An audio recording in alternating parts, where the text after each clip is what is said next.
Sai Chaitanya paramedical college लेकर आया है पैरामेडिकल काउंसिल और सरकारी नौकरियों के लिए उपयोगी पाठ्यक्रम। EMLT, radiology technician, health sanitary inspector में एडमिशन जारी है। हमारा पता याद रखें, Sai Chaitanya paramedical college, Ruby City scan के ऊपर।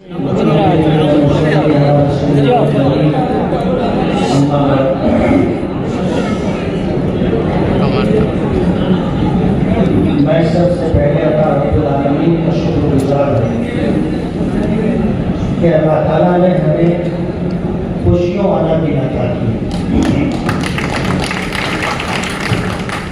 उसके बाद मैं मालेगांव की आवाम को मुबारकबाद दूंगा कि उन्होंने अपने उलमा की बात पर लब्बैक कहते हुए एकजुट होकर के वोटिंग की। ताली नहीं बजाएंगे तो अच्छा रहेगा, बात का तसलसल खत्म हो जाता है। मैं शोभाताई बच्चाओं साहिबा जो खासदार बन गई हैं, कांग्रेस पार्टी के अध्यक्ष श्री कोतवाल साहब और भी दीगर तंजीमों के जिम्मेदार यहाँ मौजूद हैं। मैं ये बताना चाहूँगा कि पूरे देश में आपको कोई ऐसी विधानसभा कॉन्स्टिट्यूंसी नहीं मिलेगी जिन्होंने बीजेपी के लोकसभा के उम्मीदवारी करने वाले के सामने सेकुलर उम्मीदवार को 1,98,869 वोटों से नवाजा। ये मालेगांव सेंट्रल है, जिन्होंने बीजेपी के उम्मीदवार को 5,000 वोट भी नहीं दिए, 4517 वोट दिए। मैं एक वाकया सुनाऊंगा। मुझे एक युग में दारुल उलूम देवबंद की शूरा से ताल्लुक रखता हूँ। मदरसे का एक बहुत बड़ा मसला था, शूरा में जाना हुआ तो वहाँ ये बात सामने आई कि ये मसला हल कैसे होगा। मौलाना बदरुद्दीन अजमल साहब और दीगर जिम्मेदारान मौजूद थे। उन्होंने मैंने ये बात कही उन लोगों के दरमियान कि इस मसले के हल के लिए हमें यूपी के चीफ मिनिस्टर योगी साहब से बात करना चाहिए। ये हुआ कि कौन बात करेगा, मैंने तो कोई भी बात कर लेगा, बात ही तो करना है। ये तय हुआ कि भाई मेरा नाम था और एक साहब का और नाम था कि आप लोग बात करें। हम लोगों ने सीएम को फोन लगाया और 15 घंटे के बाद का टाइम दिया गया। जिस वक्त फोन दोबारा लगाने पर कांटेक्ट हुआ, रब्ता हुआ, तो मैंने अपना परिचय, अपना ताल्लुक किया कि मैं मालेगांव से ताल्लुक रखता हूँ, वहाँ का विधायक हूँ। तो उन्होंने कहा कि मुफ्ती साहब आप बोलिए क्या बोलना है, हम आपको पहचानते हैं, थोड़ा सा आवाज़ में अपनाइए थी। तो मैंने कहा साहब 1-2 मिनट मैं पूछ सकता हूँ कि आप मुझे कैसे पहचानते हैं। तो उन्होंने कहा कि पूरे मुल्क में बीजेपी के उम्मीदवार को सबसे कम वोट किसी विधानसभा कॉन्स्टिट्यूंसी से मिली है तो वो आपकी कॉन्स्टिट्यूंसी, और हमारे उम्मीदवार के सामने सबसे ज्यादा वोट अगर किसी उम्मीदवार को मिली है तो पूरे मुल्क में मालेगांव सेंट्रल। और हमने अपना रिकॉर्ड ब्रेक किया है। हमने पीछे 1,35,000 वोट दिए थे। ताई को याद होगा, डॉक्टर दिनेश बच्चाओ साहब को याद होगा, ईद के दिन, ईद की नमाज के बाद इन्होंने फूलों का गुलदस्ता दिया और दूसरे दिन मालेगांव के लिए ऑफिस पर आए। मैंने उस वक्त जो बातें रखी थी उसमें मैंने ये बात कही थी कि आपको मालेगांव आने की जरूरत नहीं है, आप इसे हमारी मजबूरी समझो या हमारी जरूरत समझो, हम आपको 2 लाख वोट देंगे। बराबर है भाई, मैंने कहा था हम आपको 2 लाख वोट देंगे। जहां पिछले 3 इलेक्शन में सेकुलर पार्टी, कांग्रेस पार्टी के उम्मीदवार को वोट नहीं मिला है, आप वहां मेहनत कीजिए। मालेगांव आउटर है, सटाना बागलान है, भूलिया आउटर है, सिंहखेड़ा है, भूलिया है, आप वहां मेहनत कीजिए। अगर आपको वहां से वोट मिलेगा तो मालेगांव का वोट आपको जीत की मंजिल तक पहुंचाएगा। मैंने कहा मालेगांव मत आइए, और मालेगांव में किसी में आपका काम करें, हम मुफ्त में फ्री में आपका काम करेंगे। आज इनकी मौजूदगी में ये बात मैं कहना चाहूंगा, हमने इनसे 1 रुपया नहीं मांगा। हमने इनसे ये बात कही थी कि बगैर किसी डिमांड के, बगैर किसी मुतालबे के, हम बगैर किसी कंडीशन और शर्त के आपको सपोर्ट करते हैं, आपको हिमायत देते हैं। हमने अपना ब्रेक अपना जो है रिकॉर्ड ब्रेक किया है। मालेगांव वो शहर है कि जो एक ऐतिहासिक फैसला लिया है, पूरे मुल्क में किसी विधानसभा कॉन्स्टिट्यूंसी में बीजेपी के किसी उम्मीदवार को इतना वोट नहीं मिला। हमने जो वोट दिया है, हम ये समझते थे कि अगर दूसरी कॉन्स्टिट्यूंसी से ताई ने अगर 30% भी वोट हासिल कर लिया तो इंशाअल्लाह मालेगांव का वोट उन तमाम खट्टों को भरने के बाद जीत की मंजिल तक पहुंचाएगा। और अल्हम्दुलिल्लाह हम अल्लाह रब्बुल आलमीन के शुक्रगुजार हैं कि जो बात हमारी जुबान से निकली थी, अल्लाह ने हमारी लाज रखी और हमने 2 लाख से जायद वोट दिए, जिसमें 1,98,800 से जायद वोट जो है ताई को मिले। अगर ये इतना बड़ा वोट नहीं होता तो दूसरी जगह की जो लीड थी वो टूटती नहीं और ताई जीत नहीं पाती। ये क्रेडिट आवाम को जाता है, ना मैं ले सकता हूँ ना और कोई सियासी लीडर ले सकता है। हम ये मालेगांव की तारीख में कभी लोकसभा इलेक्शन में 50% तक भी लोगों ने वोट नहीं दी। ये पहला मौका था कि 50% के ऊपर जाकर के लोगों ने वोट दी है। अभी हमारे किसी भाई ने ये बात कही कि किसी को वोट देने के लिए कहना नहीं पड़ा कि आप घर से निकलो वोट देने के लिए जाओ। लोग अपने घरों से खुद निकले और निकल करके उन्होंने वोट दिया। और हमारा ऐसा मानना है कि अगर माजी में वोटर लिस्ट से जो 40-45 हजार नाम कम किए गए, हमें बताने वालों ने बताया कि पूरे देश में, पूरे मुल्क में जितनी यादियां थी, जितनी वोटर लिस्ट थी, उसमें से मुसलमानों के 10% नाम वोटर लिस्ट से कटवाए गए। बीजेपी की अपनी प्लानिंग है, कभी ईवीएम से काम लेते हैं, कभी वोटर लिस्ट में मुसलमानों का नाम कम करके अपनी जीत हासिल करने की कोशिश करते हैं। पूरे मुल्क में उन्होंने वोटर लिस्ट से 10% नाम मुसलमानों के कम किए। जाहिर बात है, आज बीजेपी ने अगर किसी को टारगेट किया है पूरे मुल्क में तो माइनॉरिटी को, और माइनॉरिटी में खास तौर पर मुसलमानों को। उनका कोई लीडर आप अगर उसका भाषण सुनोगे तो मुसलमान से शुरू होता है, कब्रिस्तान और पाकिस्तान पर जाकर के खत्म होता है। हम ये चाहते हैं कि मुल्क में वो पुरानी गंगा जमनी तहजीब जो थी, जो भाईचारा था, जो इंसानियत थी, जो आपस का मेल मिलाप था, खुशी गमी के मौके पर हम एक दूसरे के यहाँ आते जाते थे, एक दूसरे के यहाँ प्रोग्रामों में शरीक होते थे, वो सब कुछ खत्म करने की कोशिश की जा रही है। नफरत का माहौल पैदा किया जा रहा है। आप देखो किस तरह की बात, यानी मैंने गाइड देते हुए ये बात कही थी कि ऐसा नहीं था जैसा मुद्दा बना करके इस मरतबा इलेक्शन लड़ा गया कि भाइयों बहनों आप सुन लो, अगर इनकी सरकार आएगी तो तुम्हारे गले से मंगलसूत्र उतार लिया जाएगा। तुम्हारे घर में 2 भैंस होगी तो एक भैंस कांग्रेस पार्टी छोड़ करके लेके चली जाएगी। आपके घर में अगर 2 कमरे होंगे, 2 रूम होंगे तो एक रूम आपसे छीन लिया जाएगा।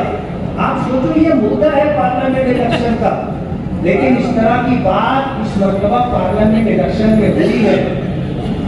तो मालेगांव में अगर ये वोटर लिस्ट से इतने नाम कम नहीं होते तो हम आपको 2.5 लाख होते।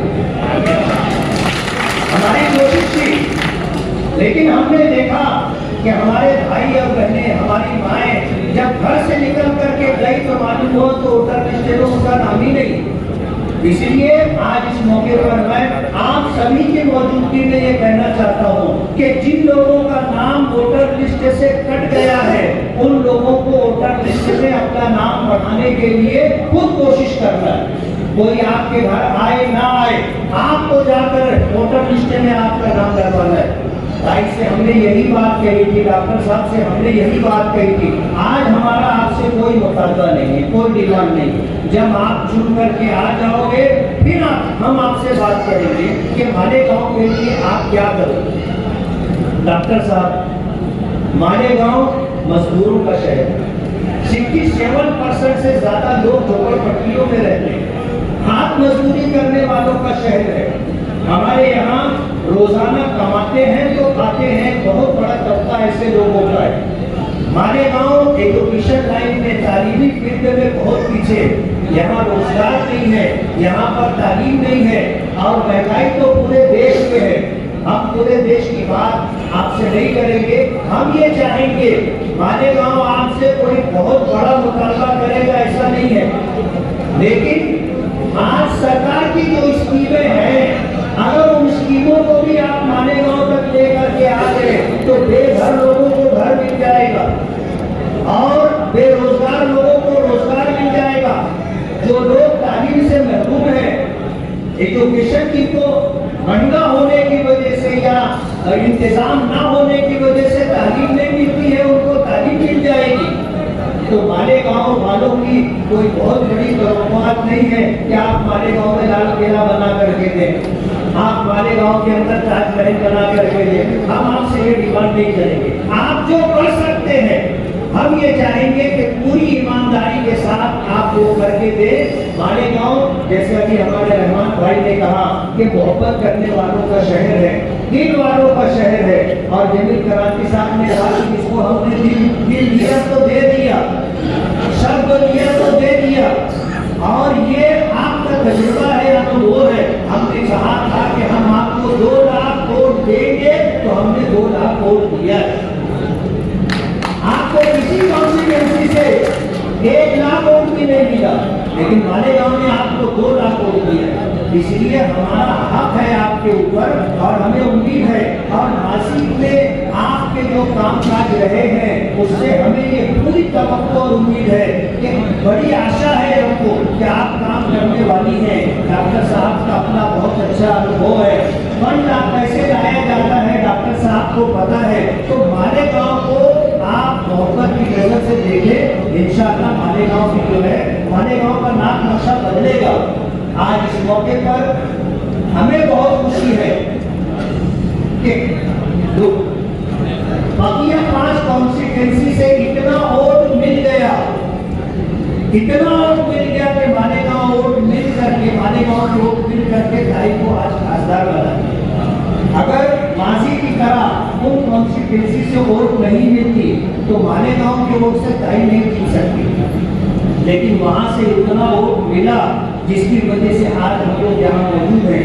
दूसरी बात, मैंने आपसे ये बात भी कही थी कि आप जीतो या हारो, लेकिन रिजल्ट आने के बाद आप मालेगांव आना और आकर के लोगों से मुलाकात करना। बराबर डॉक्टर साहब, आपने मेरी बात रखी और जीतने के बाद पहला दिन आप मालेगांव आए। मैं आपको बता दूं कि अगर हमें 24 घंटा पहले मालूम होता कि आप आने वाले हो तो ये पूरे हाल में आपको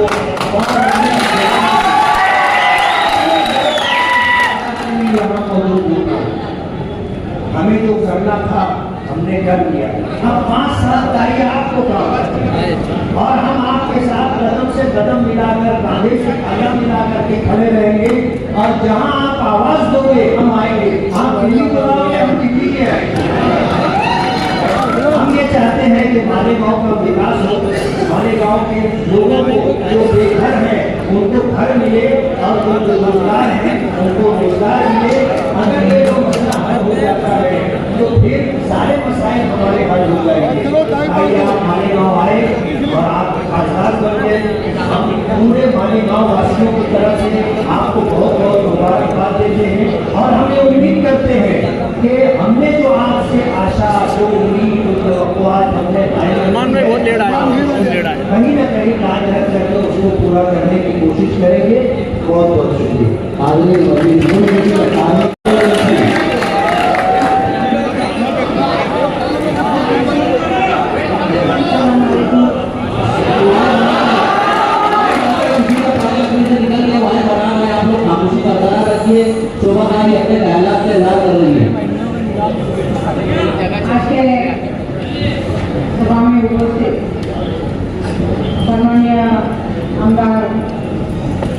मुफ्ती मोहम्मद साहब, सम्मान्य नासिक जिले के कांग्रेस पक्ष के अध्यक्ष श्री प्रभु कोतवाल, कांग्रेस पक्ष के नेता प्रसाद प्रभु हीरे, यहाँ पे उपस्थित राष्ट्रवादी के अध्यक्ष सम्मान्य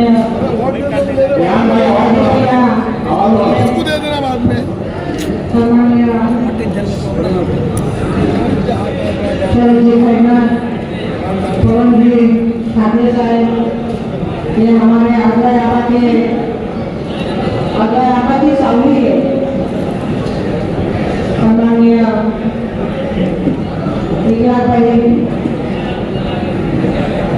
हमारे भाई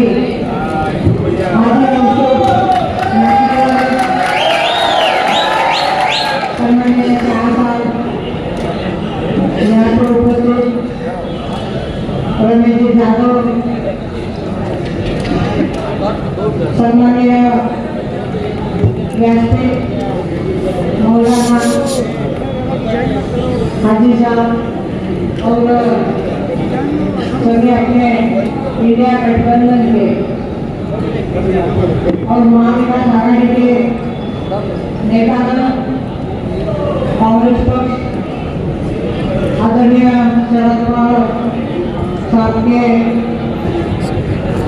एनसीपी के सभी नेतागण, आदरणीय उद्धव बाळासाहेब ठाकरे शिवसेना के सभी नेतागण, समाजवादी पार्टी, आम आदमी पार्टी, मार्क्सवादी कम्युनिस्ट पार्टी, एमआईएम के सभी हमारे नेतागण, सभी कार्यकर्ता, आरपीआई गठबंधन के सभी पदाधिकारी और हमारे सभी मतदाता भाई और बहनें, कल चुनाव का काउंटिंग हुआ और उस काउंटिंग में ऐसा लगता था कि हमारे दुनिया मालेगांव के पार्लियामेंट की जो कॉन्स्टिट्यूएंसी है, आप सभी की दुआ से, सभी के आशीर्वाद से आपने मतदान किए हैं, अल्लाह ताला से दुआ मांगी है और अल्लाह ताला ने वो कबूल भी किए हैं।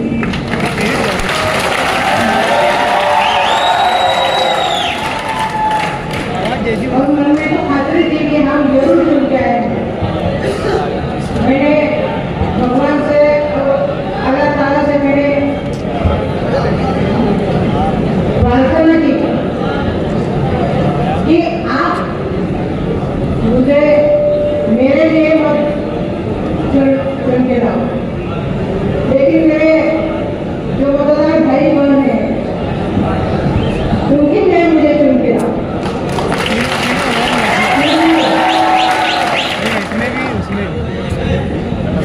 और हुआ ऐसा ही, जब काउंटिंग शुरू हुआ तो 2:30-3 बजे हम सब खुदाबाबा के बंगले में बैठे थे और वहाँ पे बातें आई कि बीजेपी का उम्मीदवार जो है वो 4,000 वोटों से चुन के आए। वो लोगों ने, उनके कार्यकर्ताओं ने जुड़ा वहाँ पे खेल रहे थे और उनको ऐसा लगा था कि ये बातमी हम फाइनल करेंगे। तो जो काउंटिंग चल रहा था और हमारे जो इंडिया गठबंधन के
करने वाले हैं, तो ये क्या है?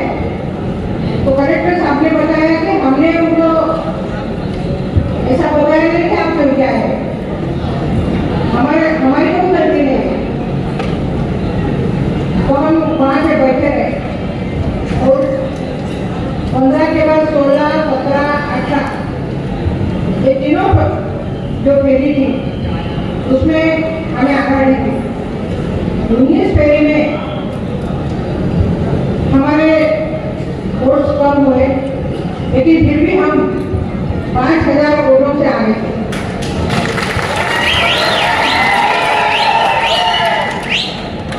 और फिर पोस्टल वोट्स जो है वो डिक्लेयर होने बाकी थे। तो वो डिक्लेयर होने के बाद हमारे जो वोट्स है वो 3,831 हमें आगाड़ी मिली। उसके बाद हमने कलेक्टर साहब को बोला कि अभी आप डिक्लेयर करो।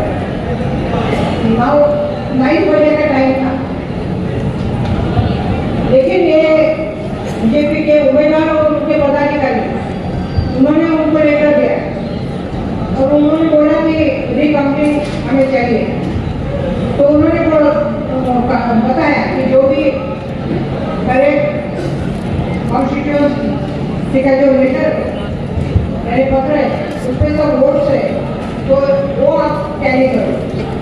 तो उनके पदाधिकारियों ने टैली किए तो करेक्ट मिले। उसके बाद उन्होंने पत्र दिया कि वो जो 18,000 जो ईवीएम मशीन है उनका पूरा रिकाउंटिंग करो। तो उन्होंने बताया ये ऐसा नियम नहीं है, क्योंकि आपके एजेंट भी वहाँ पे हर एक टेबल पे, तो अगर आपको वहाँ पे हरकत लेनी थी तो उसी समय लेनी चाहिए। तो वो कुछ बोल नहीं सकते। बाद में उन्होंने उनको एडवोकेट लाया और अमित शाह साहब का फोन कलेक्टर को उनसे बात करने को बोला। बाद में अपने गृह मंत्री देवेंद्र फडणवीस उनका भी फोन करके उनको भी बात करने को बोला। तो हमने उनको बोला कि आप दबाव में मत आइए, क्योंकि ये जो परिवर्तन हो रहा है ये पूरे देश में परिवर्तन हो रहा है। इसी दबाव की वजह से, इसी दादागिरी की वजह से ये दबाव तंत्र कर रहा है। आप कलेक्टर साहब हो और यानी चुनाव आयोग के अधिकारी भी थे, उन्होंने हमें शब्द दिया कि आप चिंता मत करो, जो भी हमें यानी नियम हम उसी नियम से ही हम करेंगे, आप चिंता मत करो।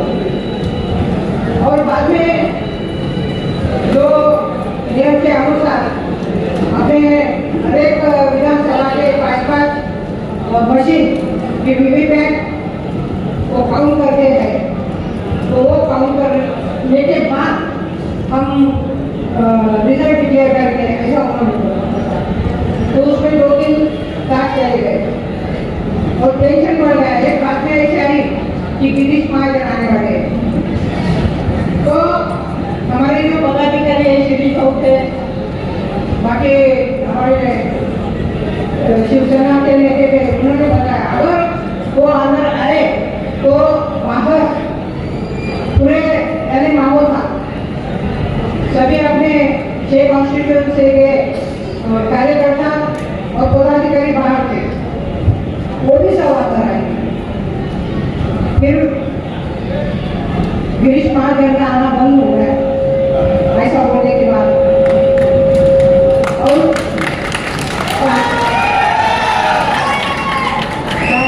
11:30 बजे उन्होंने जो उनका अर्ज था वो खारिज किया। उन्होंने बताया कि हम ऐसा नहीं कर सकते और बाद में वो लोग चले गए, यानी 11:30 बजे तक वो माजी मंत्री थे, मैं भी माजी मंत्री वो, फिर भी ऐसी दिक्कत ये लोग इनकी इतनी हिम्मत हुई उनकी होती है।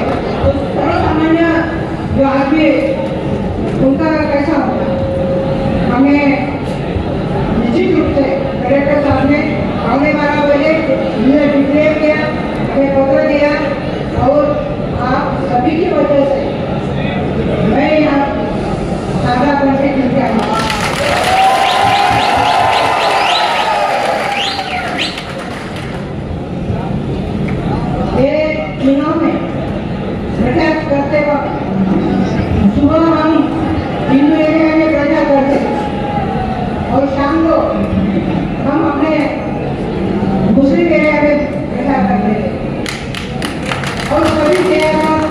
सभी ग्रुप से जुड़कर